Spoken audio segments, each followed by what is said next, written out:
Hello student, आप लोग कैसे हैं। उम्मीद करता हूं कि आप लोग अच्छे हों।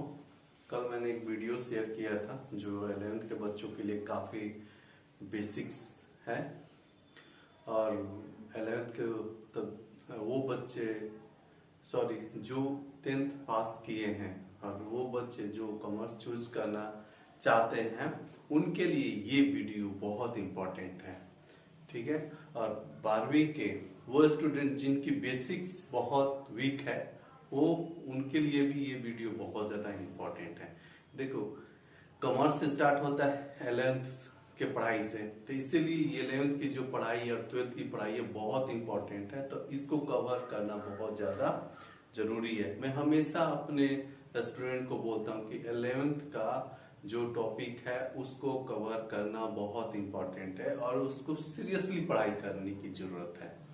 क्योंकि 11th यदि क्लियर हो गया तो मुझे नहीं लगता कि किसी भी स्टूडेंट को इन फ्यूचर कोई दिक्कत है। इसीलिए 11th की बेसिक्स जानना बहुत जरूरी है। ठीक है। अब आते हैं हम अपने टॉपिक पे। हमने कल पढ़ा था कैपिटल तक। तो कैपिटल के बारे में बताया था कि कैपिटल जो मालिक पैसा इन्वेस्ट करे अपने बिजनेस में उसको बोलते हैं कैपिटल। लेकिन केवल पैसा इन्वेस्ट नहीं। मैं यहाँ अभी फिर से उसको रिवीजन कराते हैं। ये जो कैपिटल है, ये जो हमारा कैपिटल है, तो केवल कैपिटल में पैसा इन्वेस्ट नहीं। मान लो मालिक के पास, जो बिजनेसमैन है उसके पास एक गाड़ी है, तो वो गाड़ी को मतलब पहले पर्सनल यूज में करता है या भाड़ा किराए पे चलाता होगा। लेकिन वो डिसीजन लिया, निर्णय लिया कि नहीं, अब इस गाड़ी को अपने बिजनेस में यूज करेंगे, तो उसकी जो मॉनेटरी वैल्यू होगी, मतलब उसका जो वैल्यू होगा, उस वैल्यू को हम उसके कैपिटल में ऐड कर देंगे। माना जाएगा कि उसने पैसा, जैसे एक तो कैश इन्वेस्ट किया उसके बाद गाड़ी दिया, तो दोनों को मिला के हम उसको कैपिटल बोलेंगे। ठीक है। अभी हम इसको समझते हैं। तो कैपिटल, इसका डिफिनेशन है कि amount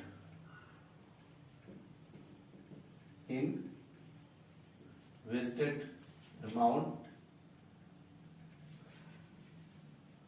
the amount which is invested by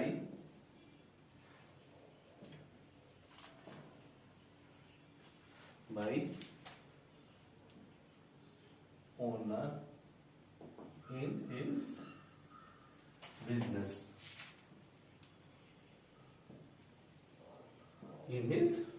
वो अपने बिजनेस में जो अमाउंट इन्वेस्ट करेगा। तो जरूरी नहीं है कि केवल amount in form of money, मतलब पैसा, उसके बाद या एसेट्स, एसेट्स को हम संपत्ति बोलते हैं, संपत्ति।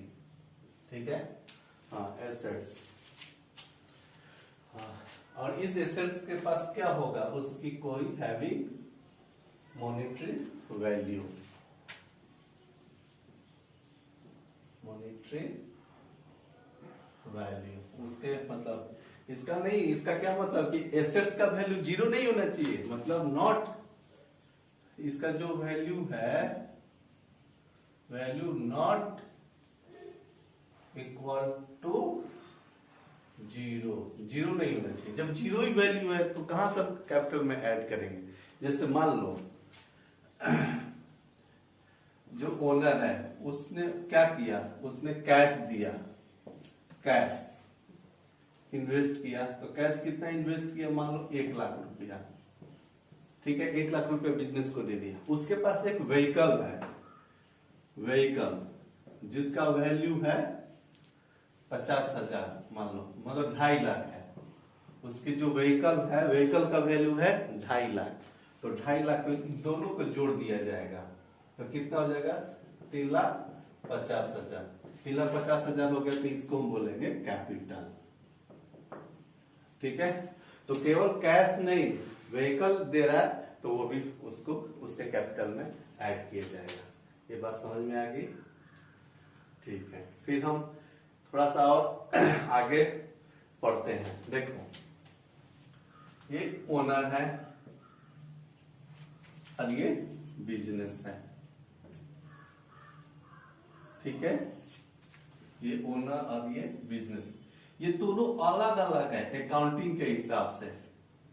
अकाउंटिंग के हिसाब से ये दोनों क्या है, एज पर अकाउंटिंग ये दोनों अलग अलग है कि ओनर और बिजनेस, ठीक है। ये दोनों अलग अलग हैं, दोनों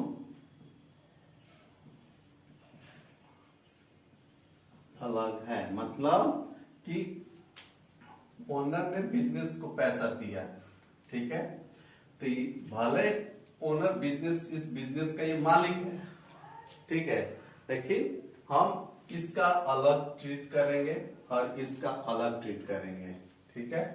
क्योंकि मालिक पैसा दिया बिजनेस को, इसका क्या मतलब है, बिजनेस की लायबिलिटी बढ़ गई। क्यों? लायबिलिटी का मतलब होता है कि जहां हमें पे कर रहे हैं, मान लो हम किसी से पैसे लिए हैं, ठीक है, तो पैसे लेकर चुकाना है कि नहीं चुकाना है, तो यही लायबिलिटी है कि हम किसी से उधार पे पैसे लिए हैं कर्ज के रूप में, तो उसको जब वापस, तो लेते ही हमारे बॉडी पे क्या हो गया, लायबिलिटी, मतलब हमें उसे देना है। जैसे माँ बाप सारे स्टूडेंट को के ऊपर पैसा खर्च करते हैं, मतलब पढ़ाने लिखाने में, तो जितना पैसा खर्च करेंगे माँ बाप, उतनी बच्चों की रिस्पॉन्सिबिलिटी बढ़ती है। क्यों? कैसे? तो उनको उतना ही अच्छा आदमी बन के दिखाना पड़ेगा। जितना पेरेंट्स जैसे जैसे उतना खर्च करते हैं, मान लो इंजीनियरिंग की पढ़ाई में 12 लाख खर्च किए, तो पेरेंट्स उम्मीद रखते हैं कि तुम्हारी जो सैलरी हो, तुम्हारी जो नौकरी लगे, तो 40-50 हजार कम से कम पर मंथ लगे। जहां लोग डॉक्टरी की पढ़ाई में जो प्राइवेट से पढ़ते हैं, उनमें तो करोड़ों रुपया खर्च होता है, तो उसी तरह से उनसे उम्मीद किया जाएगा जितना। क्यों? क्योंकि पेरेंट्स हमसे क्या मांगते, पैसा थोड़ी मांगते हैं, वो हमसे उम्मीद मांगते हैं। तो उम्मीद एक तरह का क्या हुआ, एक तरह का लायबिलिटी हुआ। जैसे मान लो मैं सीए की पढ़ाई किया हूं, तो सीए की पढ़ाई किया हूं तो कि पेरेंट्स भी तो मेरे से उम्मीद रखेंगे। उन्होंने हर महीने 5,000 6,000 तो खर्चा भेज देते, जो राशन पानी के लिए, अलग से क्लास के लिए अलग से पैसे खर्च करते थे। तो मान लो मेरे पिताजी का 10 लाख मेरे ऊपर खर्च हुआ, तो वो तो भी तो उम्मीद रखेंगे कि 10 लाख रुपए इसके ऊपर हम खर्च किए हैं, तो ये कुछ लायक बन के दिखाए।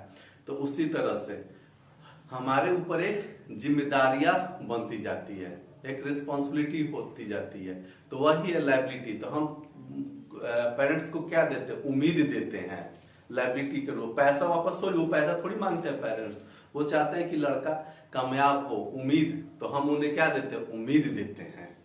और जब हम जिस दिन उम्मीद पे खड़े उतर गए और अच्छा सक्सेस हो गए, तो हमारी लायबिलिटी खत्म। बस माँ बाप का सेवा करना, एक ही लायबिलिटी बची रहती है, ठीक है। तो उसी तरह से ओनर बिजनेस को दिया, तो बिजनेस के पास क्या हो गया, लायबिलिटी हो गया। क्या कि वापस करेगा ना, बिजनेस क्या करेगा, वापस करेगा। तो ओनर जो भी पैसा देगा, कैश दे या कोई एसेट्स दे, ठीक है, तो बिजनेस की क्या हो गई, लायबिलिटी। बिजनेस के पास एक लायबिलिटी खड़ी हो गई। इसीलिए बैलेंस शीट में, कल मैंने बैलेंस शीट का एक फॉर्मेट यदि किसी ने नोट किया तो उस पर ध्यान दो कि बैलेंस शीट के लायबिलिटी साइड कैपिटल आता है। क्यों आता है लायबिलिटी साइड? क्योंकि कैपिटल लायबिलिटी है बिजनेस के लिए। जब बिजनेस बंद होगा तो इसके अकाउंट से सारा पैसा ओनर को ट्रांसफर हो जाएगा। तो जब बिजनेस बंद होगा तो सारा पैसा ट्रांसफर, इसका क्या मतलब हुआ, सारा पैसा जब ये बिजनेस ओनर को ट्रांसफर करेगा, जब बिजनेस बंद होगा तो एक तरह का, क्यों, तो बिजनेस ओनर को पैसा दे रहा है, क्यों दे रहा है, क्योंकि लायबिलिटी है। तो इसीलिए कैपिटल बिजनेस के लिए एक लायबिलिटी है और इसको बोलते हैं इंटरनल लायबिलिटी। ये कौन सा लायबिलिटी है, इंटरनल लायबिलिटीज को बोला जाता है। तो ये क्लियर हो गया कि मालिक जो पैसा इन्वेस्ट करेगा बिजनेस में, जो भी पैसा इन्वेस्ट होता है, केवल पैसा नहीं, यदि वो एसेट देता है जिसकी मॉनेटरी वैल्यू है कोई, ठीक है, मतलब उसकी value not equal to zero, zero नहीं होना चाहिए, ठीक है। जब जीरो वैल्यू है तो हम क्या यहाँ पे हम जीरो लिखेंगे, तो जीरो होंगे तो उसका कोई कैपिटल में बढ़ोतरी नहीं होगी, तो कोई भी एसेट्स का कुछ तो वैल्यू तो जरूर होता होगा, ठीक है। अब आगे बढ़ते हैं, कैपिटल समझ में आ गया तो आगे बढ़ते हैं।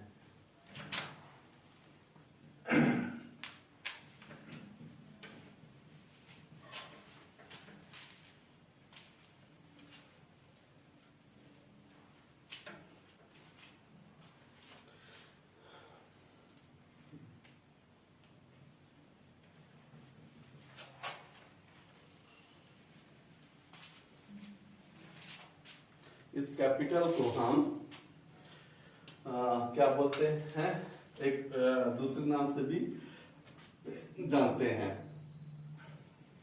इसको बोलेंगे ओनर इक्विटी। इसका मतलब it is also known as owners equity. इसका दूसरा नाम है ओनर्स इक्विटी, या इसको बोलेंगे नेट वर्थ, ठीक है। अब देखो थोड़ा बैलेंस शीट के बारे में हम चर्चा करते हैं। बैलेंस शीट के बारे में तो बताया था ना कि बैलेंस शीट वो चीज होता है जो बिजनेस के पोजीशन को बताता है कि बिजनेस का आज का पोजीशन क्या है, मतलब एक पर्टिकुलर डेट पे, मतलब आज हम बैलेंस शीट देख रहे हैं, मतलब आज की डेट पे बैलेंस शीट का क्या पोजीशन है। उससे पहले एक थोड़ी सी बात बताते हैं, हम फिनेंशियल ईयर के बारे में थोड़ा डिस्कस कर लेते हैं। फिनेंशियल ईयर, ठीक है, ईयर इसको बोलते हैं वित्तीय साल, ऐसे ही कुछ करके बोलेंगे हिंदी में, लेकिन फिनेंशियल ईयर ये समझे तो फिनेंशियल ईयर जो हमारा होता है 1 अप्रैल टू 31 मार्च, ठीक है।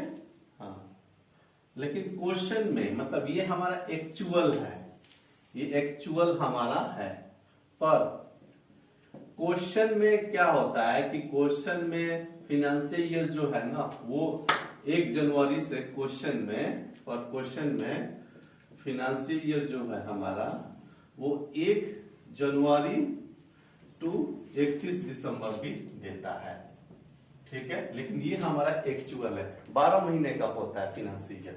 जो फिनेंशियल ईयर होता है 12 मंथ का होता है, ठीक है।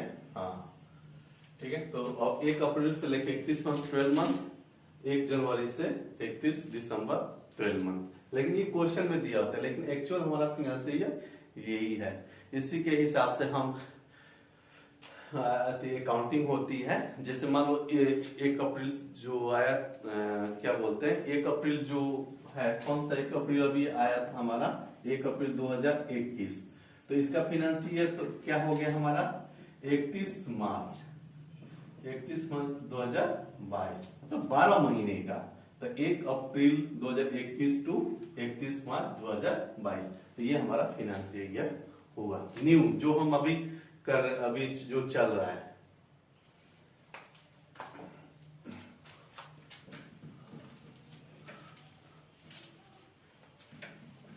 यदि किसी को कोई ऐसा लगे कि मैंने कोई टॉपिक छोड़ दिया तो वो कमेंट में करेंगे, ठीक है, ताकि मुझे याद रहे, क्योंकि बहुत सारा टॉपिक होता है छोटे मोटे। अब देखो मैंने, हाँ, कैपिटल बैलेंस शीट के बारे में थोड़ा डिस्कस कर लिए हैं। देखो ये है बैलेंस शीट हमारा,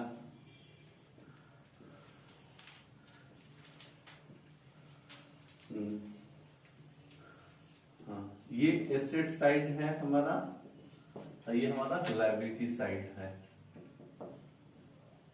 अब देखो, और मैंने कल बताया था कि ये दोनों साइड जो होता है ना ये बराबर होना चाहिए, ये और ये बराबर होना चाहिए, दोनों क्या होना चाहिए बराबर। यदि कोई बराबर नहीं है इनका टोटल, मतलब इसको हम जब टोटल करेंगे और इसका टोटल करेंगे तो ये दोनों बराबर होना चाहिए।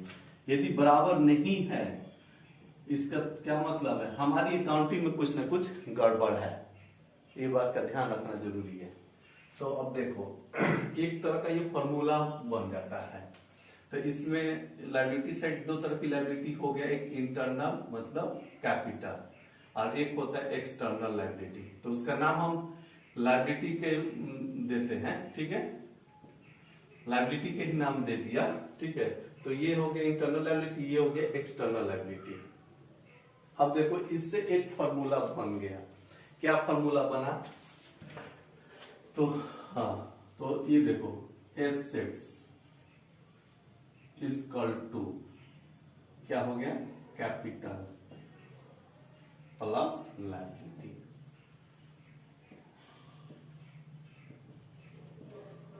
ये लायबिलिटी का स्पेलिंग में गलत हो गया यहाँ पे,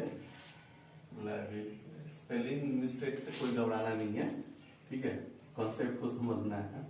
अब देखो एसेट्स इक्वल टू क्या हो गया, कैपिटल प्लस लायबिलिटी। यदि मुझे एसेट्स मालूम है और लायबिलिटी मालूम है तो कैपिटल निकल जाएगा। यदि लायबिलिटी और कैपिटल मालूम है तो एसेट्स निकल जाएगा। एसेट्स को बोलते हैं संपत्ति, ये हमारा संपत्ति, इसको हिंदी में बोलते हैं संपत्ति, ठीक है। तो अब देखो, अब हमें कैपिटल मालूम करना है, एसेट्स दिया है, लायबिलिटी दिया है, कैपिटल मालूम करना है। तो क्या होगा, लायबिलिटी को इस साइड हम लेके आ जाएंगे, मतलब एसेट्स माइनस लायबिलिटी इसका टू क्या हो जाएगा, कैपिटल, है ना। एसेट्स में से लायबिलिटी माइनस कर देंगे तो निकल के क्या आएगा, कैपिटल। देखो बहुत सारे बच्चे जो मैंने हमारे एरिया में, मतलब महाराजगंज एरिया में और सिवान भी, लगभग मैं बोलूँ तो मतलब सिवान, छपरा, गोपालगंज, ये जो महाराजगंज में अपना क्लास चलाता हूँ, यहाँ पे बहुत सारे बच्चों को गलतफहमी है कि वो मैथ के डर से वो अकाउंट्स लाते हैं, कॉमर्स कोर्स लाते हैं। उनको लगता है कि कॉमर्स बहुत इजी है। मैं ये नहीं कह रहा हूँ कि कॉमर्स बहुत हार्ड है, लेकिन इसको इजी समझ के नहीं पढ़ना है कि यार बहुत आसान सब्जेक्ट है। मैं बहुत सारे बच्चे हैं कि जिनका मैथ बहुत वीक है, आते हैं तो कॉमर्स में बहुत ज्यादा जरूरी है, मैथ का पूरा कैलकुलेशन है। अरे जहाँ कैलकुलेशन वहां पे मैथ है, और कॉमर्स में क्या है, अरे दूसरे का हिसाब किताब हमें रखना है। यदि तुम किसी का अकाउंटेंट, एज ए अकाउंटेंट कहीं काम करोगे तो उसका सारा हिसाब किताब तुम्हें याद, मतलब संभालना पड़ेगा। तो वहां पे कई तरह की कैलकुलेशन होती है, जैसे कि हमें एवरेज आना चाहिए, प्रॉफिट एंड लॉस निकालना आना चाहिए, परसेंटेज आना चाहिए, रेशियो आना चाहिए, जिसका पार्टनरशिप में बहुत यूटिलाइज है। बहुत सारे बच्चों को जब मैं 12th का पार्टनरशिप पढ़ा रहा था तो वहां पे उनको रेशियो निकालने नहीं आ रहा था, बड़ा दुख की बात है ये। तो इसीलिए मैथ तो आना ही चाहिए, 10th तक मैथ आना चाहिए। भले 10th के बाद आप कॉमर्स चूज किए, वो डेट इज अदर मैटर्स, ये मैटर नहीं करता है कि आप 10th के बाद क्या किए क्या नहीं किए, लेकिन जरूरी है मैथ स्ट्रॉन्ग होना चाहिए। जहां कैलकुलेशन है वहां पे मैथ है। तो कॉमर्स में और अकाउंट्स, इकोनॉमिक्स, ये चीजें हैं जहां पे मैथ का कुछ कैलकुलेशन है, तो इसीलिए स्ट्रांगली पढ़ाई करना है, ठीक है।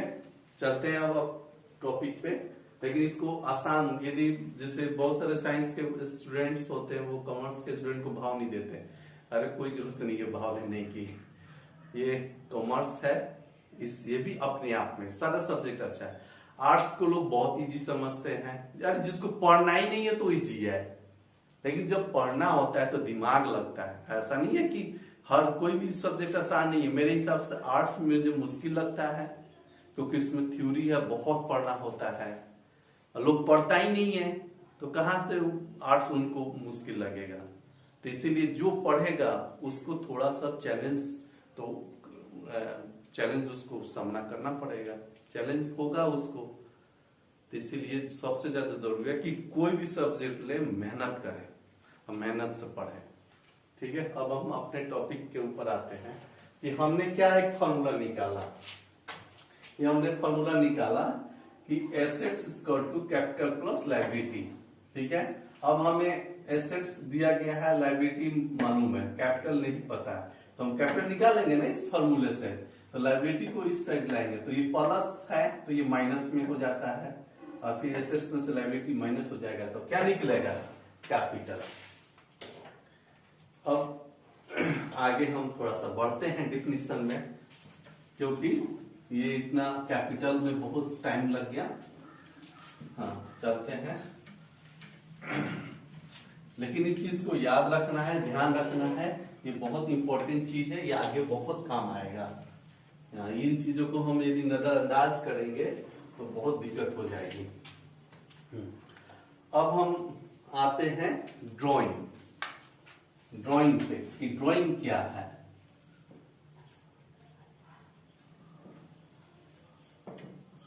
हाँ, ड्राइंग के ऊपर आते हैं कि ड्राइंग होता क्या। देखो, मालिक जो है बिजनेस के, वो क्या किया? बिजनेसमैन, मैं बिजनेसमैन बोलूंगा आपसे कि बिजनेसमैन है, उसने अपना सारा पैसा कहाँ लगा दिया? बिजनेस में लगा दिया। अब बताओ उसका घर का खर्चा कैसे चलेगा? कैसे चलेगा? तो इसीलिए अपने घर का खर्चा, अपने पर्सनल खर्चों के लिए वो क्या करता है? बिजनेस में से कुछ पैसे निकाल लेता है, तो उसको हम बोलेंगे ड्रॉइंग, माने अमाउंट विथड्रॉ। जैसे अमाउंट कुछ, जैसे कैश या गुड्स, हम मतलब गुड्स, मतलब मैं इसको आगे बताऊंगा। गुड्स अभी पता है, डिस्कस करेंगे। वो कैश या गुड्स बिजनेस में से क्या करता है? निकालता है। किसके लिए? फॉर, माने फॉर, निकालता है किस लिए? पर्सनल यूज के लिए, पर्सनल यूज के लिए। तो इसको क्या बोलेंगे? हम ड्राइंग बोलेंगे। गुड्स का क्या मतलब हुआ? हमारा जो बिजनेस है, हम गुड्स खरीदते हैं और फिर उसको रीसेल। गुड्स का मतलब वही हुआ, मतलब परचेज। परचेज हमने किया, परचेज किया किस लिए? Purchase for resale. रीसेल यही है गुड्स का मतलब, कि हमने जो गुड्स परचेज किया किसके लिए? दोबारा बेचने के लिए। इसको बोलते हैं ट्रेडिंग बिजनेस। ये हमारा हो गया ट्रेडिंग बिजनेस। मतलब जब हम कोई भी गुड्स खरीद, बना बनाया हुआ माल खरीद के उसको बेचते हैं, इसको बोला जाता है trading business. Is it clear? अब देखो, मालिक कैश तो निकाल लिया अपने पर्सनल यूज के लिए, मतलब बच्चों को फी देना है तो कैश निकाल लिया। गुड्स, जो ये माल बेचता है, माने खरीद के बेचता, हो सकता है मान लो फर्नीचर का बिजनेस है, तो फर्नीचर का बिजनेस है तो घर में फर्नीचर का भी तो यूज होता है घरों में।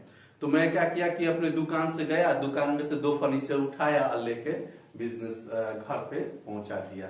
तो उस 2 फर्नीचर मतलब 2 चेयर का जो कॉस्ट होगा उसको हम बोलेंगे ड्राइंग। उसने ड्राइंग किया है। तो ड्राइंग क्या करता है? ये जो ड्राइंग होता है, कैपिटल का जो वैल्यू है, मतलब कैपिटल को कम करता है। कैपिटल को क्या करता है? कम करता है। तो गुड्स का जो वैल्यू है, मान लो कैपिटल है मेरे पास, कैपिटल मेरे पास है कितना? तो मान लो 1.5 लाख है, ठीक है? 1.5 लाख हमारे पास कैपिटल है। अब मैंने कैश निकाला, कैश विड्रॉल किया, तो लेस कैश विथ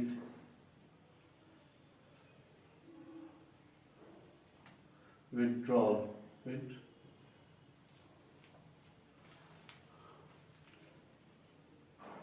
विड्रॉल, ठीक है? कैश मैंने विड्रॉल किया, उसके बाद से गुड्स विड्रॉल किया, 2 चेयर ले गया, ठीक है? तो मान लो कैश हमने 10,000 निकाला घर के पर्सनल यूज के लिए। अब गुड्स जिसका कॉस्ट है 5,000, ये गुड्स का जो कॉस्ट है 5,000, जो परचेज कॉस्ट है, मतलब यहाँ पे लिख दो परचेज कॉस्ट, हमने जिस वैल्यू पे खरीदा, परचेज कॉस्ट कितना है 5,000 है, तो ये यहाँ से माइनस हो जाएगा। तो कितना हमारा, तो कैपिटल बचा, कैपिटल अब कितना बचा, तो 1.5 लाख में से माइनस हो जाएगा 15,000, तो कितना लगेगा 1,35,000। तो ये हमारा कैपिटल बचा। इसको क्या बोलेंगे, इसको बोलेंगे ड्राइंग। तो कैपिटल को वैल्यू को कम किया कि नहीं किया, कैपिटल को कम करता है। ठीक है, ये ड्राइंग हमारा कंप्लीट हो गया।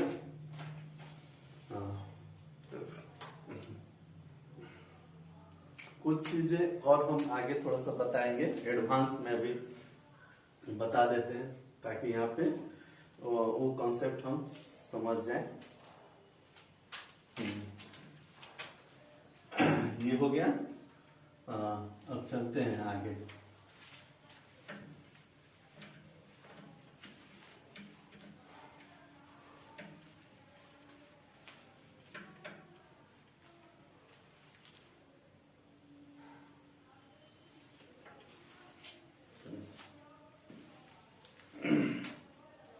देखो मेरे पास मान लो बिजनेस, हर साल बिजनेस हमारा चलता है और हर साल बिजनेस का प्रॉफिट एंड लॉस निकालते हैं और फिर हम पता करते हैं कि हमने कितना कमाया बिजनेस से, बिजनेस से हमने कितना कमाया। तो देखो कैसे कैपिटल, कैपिटल और ड्राइंग हम अभी पढ़े, तो उसी पे थोड़ा सा एक्स्ट्रा एक एडवांस में कुछ पढ़ लेते हैं। हाँ, तो इसमें पहले आता है ओपनिंग कैपिटल, ओपनिंग कैपिटल। ठीक है, ये अमाउंट है मान लो, इसमें हम प्लस करेंगे एडिशनल, एडिशनल कैपिटल, ये प्लस कर दिए। ठीक है, अब इसमें हम प्लस कर देते हैं नेट प्रॉफिट। हम हर साल प्रॉफिट एंड लॉस की कैलकुलेशन करते हैं ना, तो वही है नेट प्रॉफिट। तो नेट प्रॉफिट इसको प्लस कर देंगे। जैसे कोई भी देखो बिजनेस, कोई भी आदमी बिजनेस में पैसा लगाता है, किस लिए लगाता है, ताकि वो प्रॉफिट कमा सके, 2 पैसे कमा सकते हैं। तो वो प्रॉफिट पे, जो प्रॉफिट कमाया उस पे किसका अधिकार है, अरे मालिक का अधिकार है। इसीलिए हम क्या करते हैं, कैपिटल में ऐड कर देते हैं। हाँ, तो ये हो गया हमारा कैपिटल। ठीक है, अब इसमें हम लेस करेंगे, माइनस करेंगे। क्या माइनस करेंगे, तो यदि प्रॉफिट हुआ तो प्लस करेंगे, लॉस हुआ तो माइनस करेंगे। तो नेट लॉस, नेट लॉस, ये लॉस हुआ तो हम इसमें माइनस करेंगे। ये ब्रैकेट में देने का मतलब होता है कि माइनस करना। ठीक है, और क्या माइनस करेंगे, ड्राइंग, हमने जो ड्राइंग किया इसको माइनस कर देंगे। ठीक है, अब ये जो अमाउंट आएगा इसको बोलेंगे closing, closing capital, closing capital. ये हमारा क्लोजिंग कैपिटल हो गया। ठीक है स्टूडेंट्स, अब इस चीज को थोड़ा सा और डिटेल्स में समझते हैं। ओपनिंग बैलेंस मतलब अब तक हमने जितना पैसे लगाया, मतलब अब तक जितना पैसा लगाया है, ये हो गया ओपनिंग कैपिटल, अब तक जितना लगाया। ठीक है, और दूसरा एडिशनल, मान लो नेक्स्ट 1 साल लगाया पैसा, फिर हमने कमाया, हो सकता है कि हम बिजनेस को थोड़ा सा और फैलाना चाहते हैं, तो उसमें अतिरिक्त और पैसा लगाया, मतलब और पैसा इन्वेस्ट किया, मतलब बिजनेस को फैलाने के लिए जरूरी नहीं है कि फैलाने के लिए, मतलब हो सकता है कि जरूरत पड़ गया हो नहीं के लिए, और पैसा लगाया गया, पैसा लगाया गया। और ये जो है प्रॉफिट, नेट प्रॉफिट, ये हमने साल भर में, एक साल मतलब एक फिनेंशियल ईयर में, ये दोनों एक फिनेंशियल ईयर में जो प्रॉफिट, जो पैसा कमाया या गवाया मतलब नुकसान हुआ, हाँ दोनों में, मतलब या तो जितना हमने कमाया और जो गवाया। ये ड्राइंग पर्सनल यूज के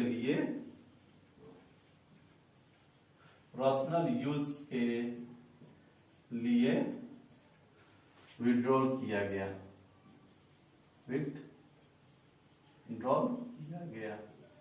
किया गया। ठीक है, तो ये एक कॉन्सेप्ट है। जैसे मान लो कि कैपिटल दिया नहीं है, क्लोजिंग कैपिटल कैसे निकालेंगे? क्लोजिंग कैपिटल मान लो नहीं दिया है तो कैसे निकालेंगे? तो ओपनिंग कैपिटल खोजेंगे क्वेश्चन में, फिर एडिशनल कैपिटल खोजेंगे, फिर नेट प्रॉफिट खोजेंगे, यदि लॉस है तो लॉस भी खोजेंगे, और फिर ड्राइंग। तो इन चीज का कैलकुलेशन करते हुए प्लस माइनस करते हुए हम क्लोजिंग कैपिटल निकाल सकते हैं। तो इस पे कुछ क्वेश्चन हम आगे चलते कराएंगे, लेकिन इसको ध्यान में रखना है। ठीक है, चलो आगे अब चलते हैं।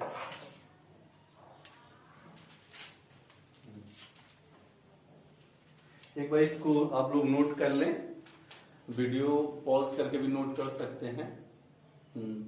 तो इसको नोट करें, समझें। यदि कोई दिक्कत हो तो कमेंट बॉक्स में मैसेज करें कि सर ये बात नहीं समझ में आया, तो मैं नेक्स्ट क्लास में उसको रिपीट करूंगा या समझाऊंगा। चाहे उससे डाउट से रिलेटेड एक अलग से वीडियो अपलोड कर देंगे क्लास में। ठीक है, अभी मैं इसे मिटा रहा हूं।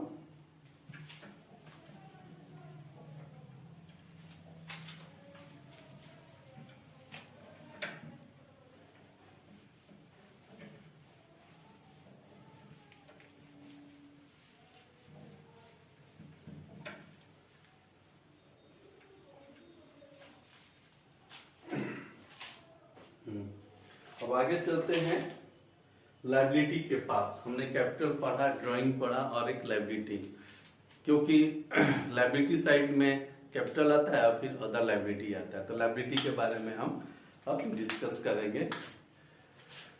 पैसेंस और धैर्य के साथ पढ़ाई करना चाहिए। लायबिलिटी, ठीक है, लायबिलिटीज के बारे में हम अब डिस्कस किया जाएगा कि लायबिलिटी होता क्या है। अब देखो लायबिलिटी आते हैं लायबिलिटी के टॉपिक पे। लायबिलिटी का मतलब जहां पे करना हो, मतलब जहां, मैं सीधा सीधा लिखूंगा, जहां पे मतलब देना, जहां पे करना हो, करना। जिस ट्रांजैक्शन से, मतलब जिस ट्रांजैक्शन से, जिस लेन देन से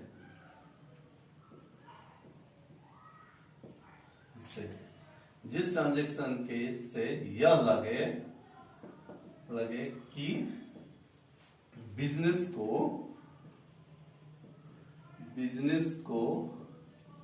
पे करना है, तो ये क्या हो गया हमारा लायबिलिटी। सीधा सीधा बात है ये कि जहां पे करना है वो हमारा हो गया लायबिलिटी।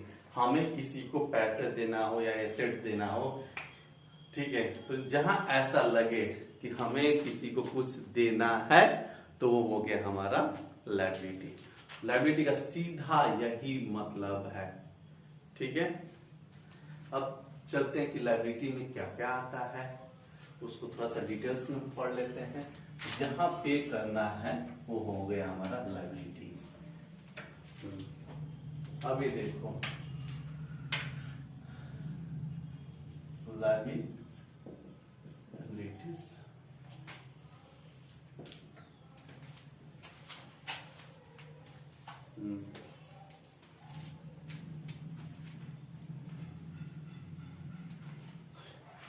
एक तो लायबिलिटी में कैपिटल आ गया, ये हमने पढ़ चुके हैं।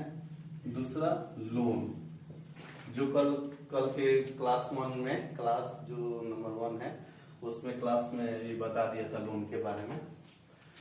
उसके बाद से आ गया हमारा क्रेडिटर, क्रेडिटर्स, इसको बोला जाता है ट्रेड पेबल, क्रेडिटर, ठीक है। और बाकी कह सकते हैं अदर लायबिलिटी,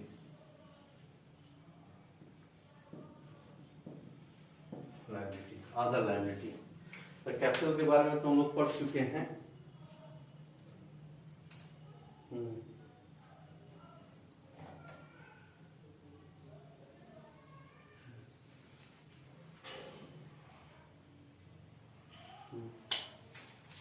लोन, ठीक है, चलते हैं।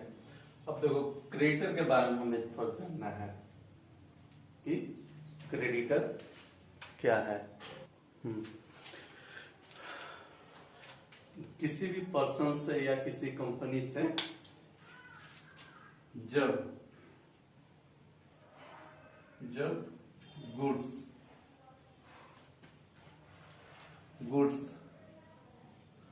परचेज किया जाए,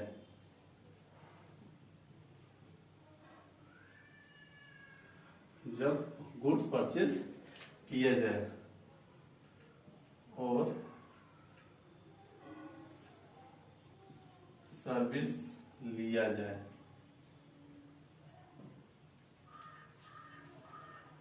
ऑन क्रेडिट मतलब उधार पर,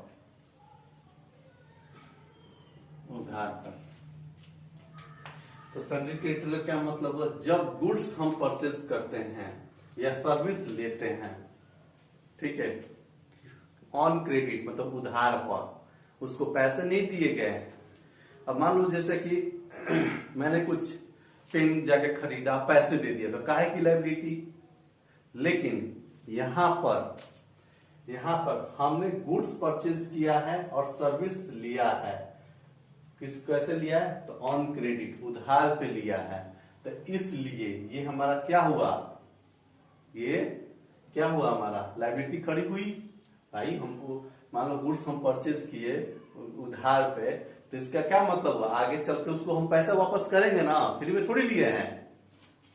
और सर्विस हमने सर्विस लिया है, तो सर्विस हमने उधार पे ले लिया, और डॉक्टर का फी हम नहीं दिए, लेकिन देंगे ना, फिर दोबारा जाएंगे तो थोड़ी देखेगा, हमारा भी क्रेडिट तो खराब होगा। मान लो किसी से कुछ परचेज किए और उसको नहीं दिए, मतलब कुछ परचेज किए और उसको पैसा हमने नहीं दिए, तो हमारा भी तो क्रेडिट, बाद में कुछ दिन बाद कौन हमको उधार पे कुछ देगा, कोई उधार पे नहीं देगा। तो इसीलिए सबसे ज्यादा जरूरी है कि हम उधार पे किसी से पैसा ले और फिर पैसा उसको कुछ दिन बाद, 1 महीने बाद, 10 दिन बाद, 15 दिन बाद पे कर दे। तो जहां पे करने की बात आती है वो हमारा क्या हो जाता है, लायबिलिटी।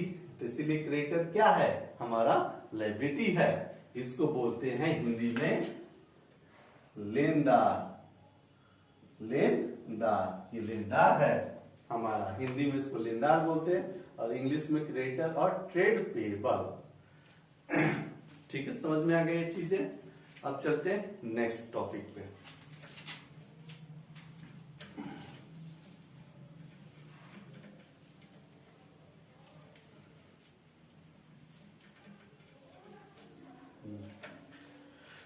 अदर लायबिलिटी क्या है? अदर लायबिलिटी,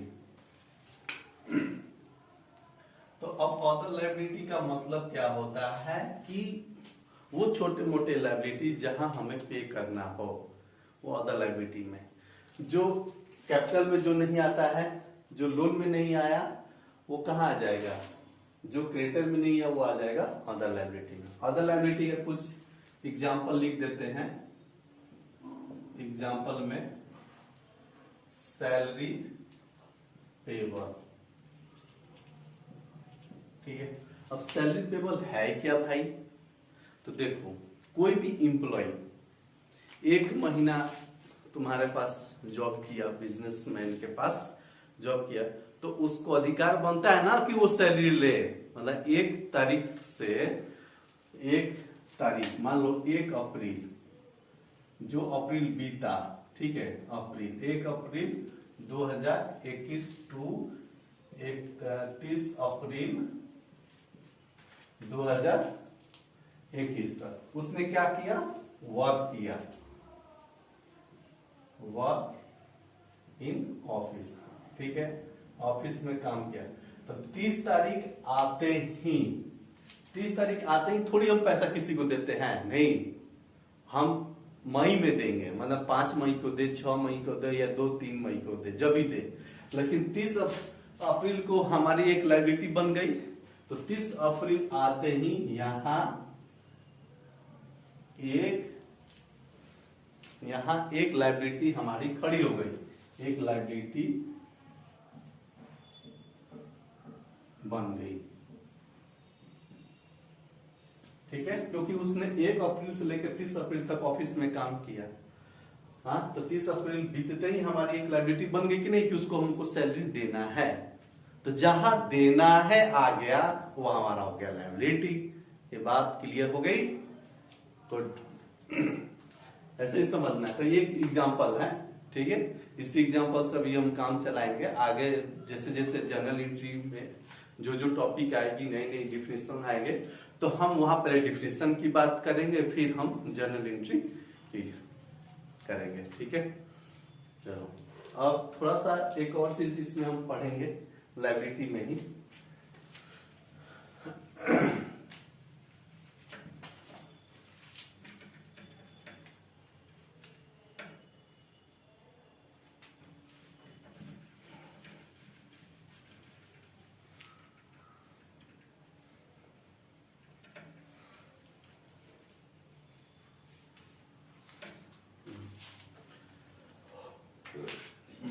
इतना पढ़ के क्लास को हम रोकेंगे, फिर हम नेक्स्ट क्लास में डिस्कस किया जाएगा। हाँ, लायबिलिटी में आ गया 2 लायबिलिटी, इसको 2 भाग में हम बांट देते हैं लायबिलिटी को। एक हो गया नॉन करेंट लायबिलिटी,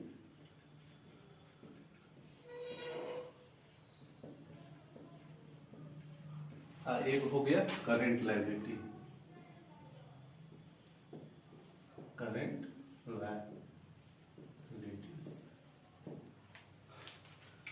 अब हम समझते हैं कि दोनों में है क्या, नॉन करेंट लायबिलिटी क्या है और करेंट लायबिलिटी क्या है।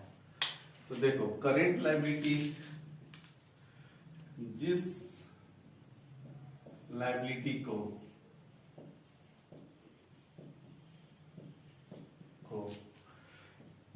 12 मंथ के अंदर पे करना होता है,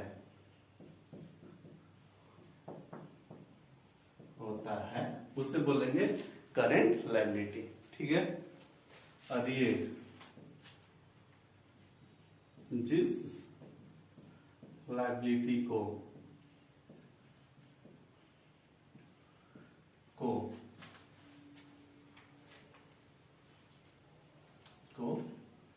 12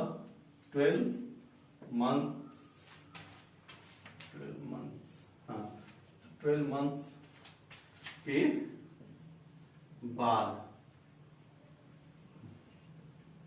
के बाद पे करना होता है। मतलब ये 12 मंथ के बाद हम पे करते हैं, मोर देन 12 मंथ। इसकी जो समय है इसको बोलेंगे, इसको लॉन्ग टर्म बोल दिया जाता है, लॉन्ग टर्म, ठीक है। इसको बोल दिया जाता है शॉर्ट टर्म, मतलब विदिन 12 मंथ। विदिन 12 मंथ को क्या बोलेंगे, शॉर्ट टर्म। और लॉन्ग टर्म बोलते हैं मोर देन 12 मंथ। ये हो गया हमारा मोर देन 12 मंथ।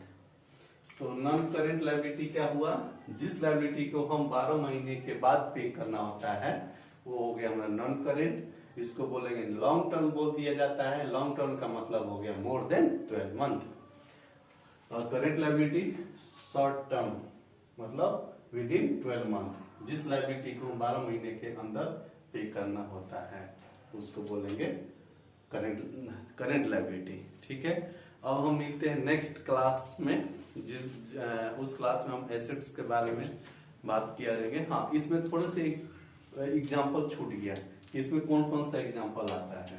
तो इसमें आता है हमारा जैसे क्रेडिटर आ गया हमारा क्रेडिटर, ठीक है, और दूसरा आ गया सैलरी पेबल, जो मैंने समझा है सैलरी पेबल। हमारे क्रेडिटर से हमने उधार पे पैसे मतलब गुड्स ले लिए या सर्विस किसी से ले लिए उधार पे, तो क्या उसको हम 2 साल बाद थोड़ी पे करेंगे? अरे ऐसा तो कोई सर्विस देगा ही नहीं, देगा ना कोई गुड्स देगा। अरे वो चाहेगा कि भाई तुम 10 दिन 15 दिन बाद हमको पैसा दे दो।